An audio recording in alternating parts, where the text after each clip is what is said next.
La zone euro s'est bâtie sur l'idée qu'en absence de risque de change et dans un contexte d'inflation maîtrisée, les capitaux iraient dans les régions à fort potentiel de croissance, la périphérie donc. À regarder le PIB par habitant, force est de constater que ce processus est en déroute. La périphérie décroche et avec elle, le credo européen.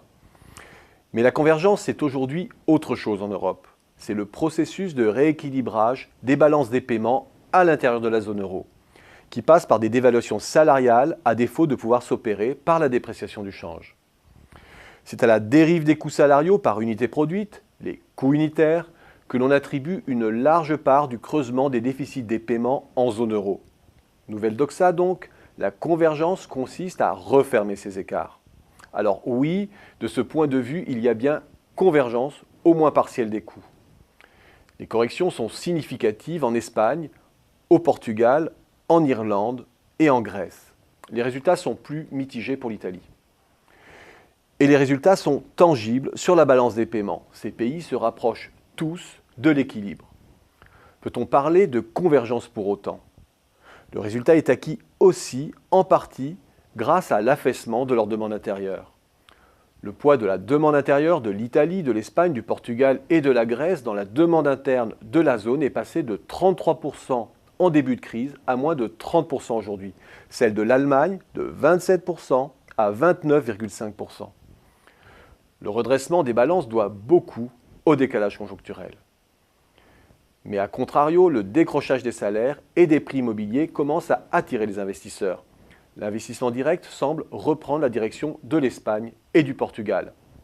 Il y a là un signal plus tangible de convergence réelle. Au total, peut-on parler d'une véritable réduction de cette fameuse hétérogénéité qui menace l'intégrité de la zone euro? La dévaluation salariale des petites économies met sérieusement à la peine les grandes économies de la zone euro et de l'UE, au premier rang desquelles la France, mais aussi le Royaume-Uni. Le ralentissement de la productivité dans ces économies annihile les effets d'une modération salariale encore très relative. Résultat, les grands pays s'inscrivent toujours dans une dynamique de divergence de leur balance courante.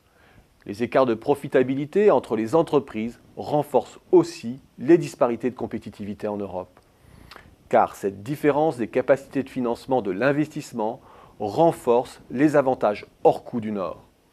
Et pour les grandes économies, le nœud du problème est là. L'Allemagne a un potentiel de financement des secteurs innovants que d'autres n'ont pas. On le savait avant la crise, la dévaluation salariale n'est pas un instrument efficace de résorption des déséquilibres. Elle ne fait qu'exporter les problèmes. Et une Europe qui diverge est une Europe où les agents privés et publics accumulent de mauvaises créances. C'est une Europe où les dispositifs de sauvegarde mis en place par la Banque centrale s'avèrent régulièrement sous-dimensionnés. C'est une Europe qui risque de rejouer encore plusieurs fois en 2013 et en 2014 la scène de la réunion de la dernière chance.